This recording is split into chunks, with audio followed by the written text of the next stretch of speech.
lorsqu'on m'a posé la question de kinésithérapie et ergonomie, je me suis interpellé un petit peu sur cette notion en fait, de place de l'ergonomie au niveau de la kinésithérapie.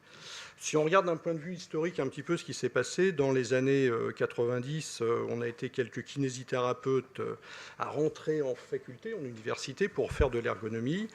Parallèlement à ça, il y a eu un certain nombre de structures professionnelles qui ont développé de l'ergonomie.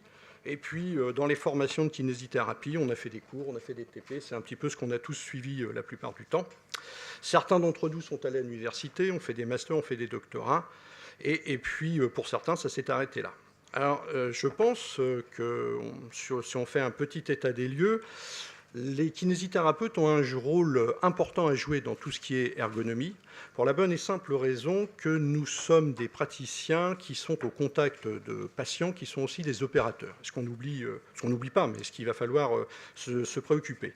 En effet, si on fait un petit état des lieux et qu'on regarde un petit peu ce qui se passe, on va vers un vieillissement de la population. Et avec une évolution des opérateurs qui sont des opérateurs qui passent de la manutention au secteur tertiaire.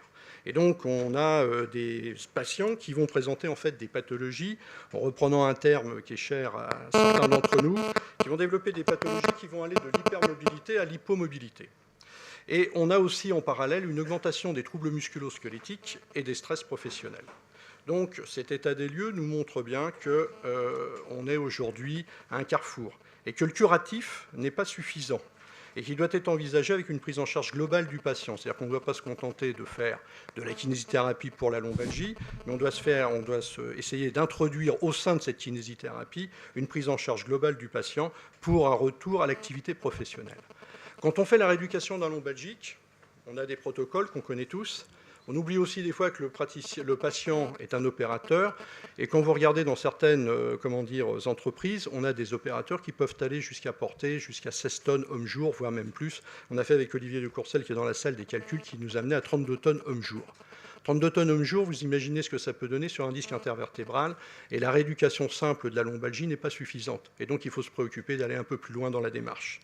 Et puis, je pense que la kinésithérapie de demain, si elle introduit l'ergonomie dans son activité, elle doit introduire en fait une ergonomie de prévention qui est indispensable. Aujourd'hui, le kinésithérapeute pour demain plutôt, le kinésithérapeute doit devenir un préventeur. C'est-à-dire qu'en fait, il doit être à même d'amener son patient à un retour à l'activité, voire même à éviter que ce patient ait des problèmes de santé autant que faire se peut.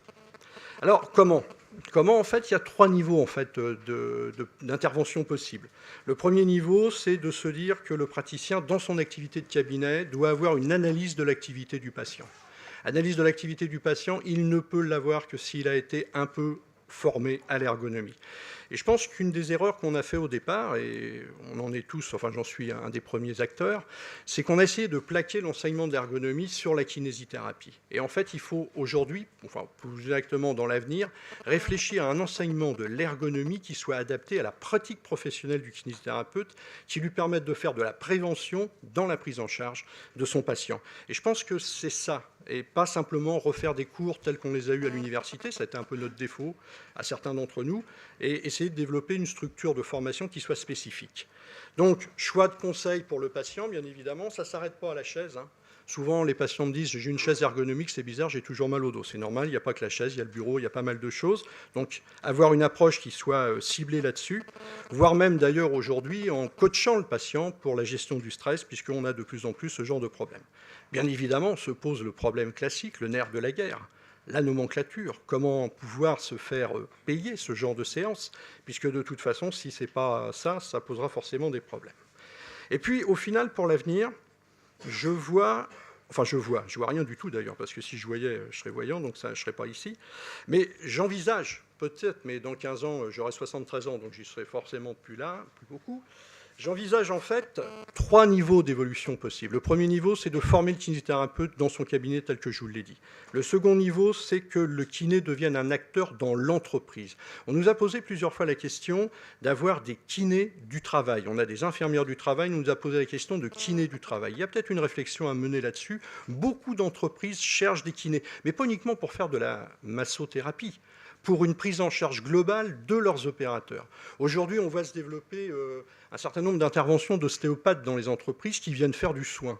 Ce n'est pas ça ce dont ont besoin les opérateurs patients. J'utilise souvent les deux termes. Les opérateurs, ils ont besoin de gens qui les prennent en charge et qui les coachent pour éviter ce genre de problème dû à leur activité professionnelle. Et puis, il y a un troisième secteur possible dans lequel les kinésithérapeutes peuvent s'introduire. C'est un secteur qui est beaucoup plus important. C'est la démarche de kinésithérapeute ergonome. Et on a eu plusieurs fois l'occasion, sur des appels d'offres, entre autres, le fait d'avoir la double casquette intéresse beaucoup, entre autres les médecins du travail, qui trouvent que kiné ergonome, c'est être au deux bouts de la chaîne en tant que fonctionnaliste.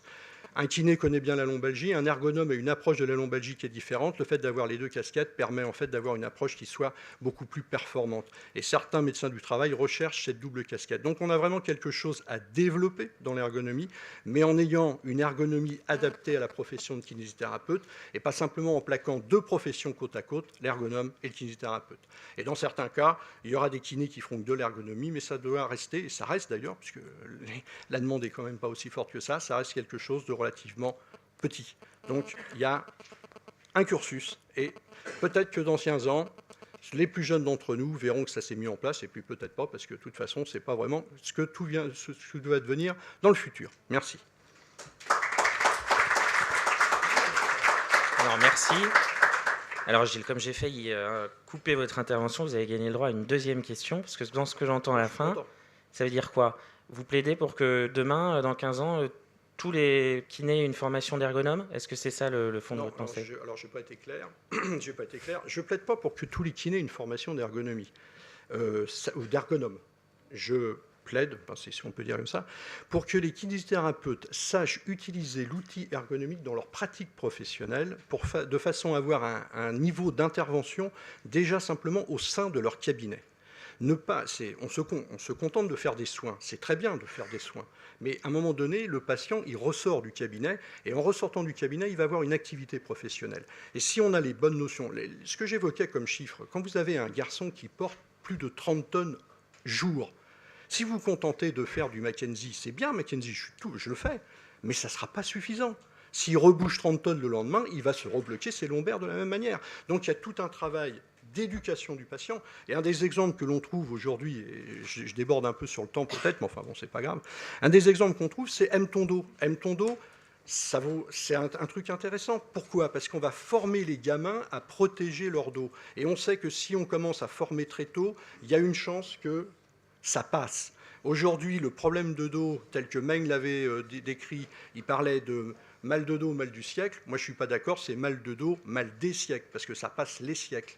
Et que de toute façon, entre ceux qui font du port de charge et ceux qui sont assis sur un fauteuil, ils se détruisent le dos de la même manière. Donc il y a vraiment une prise en charge à faire, et c'est pour ça que les kinésithérapeutes doivent être formés à l'ergonomie, et ce n'est pas nécessaire que tous les kinésithérapeutes deviennent des ergonomes. Parce que des fois, c'est aussi un changement de profession, et c'est plus la même chose.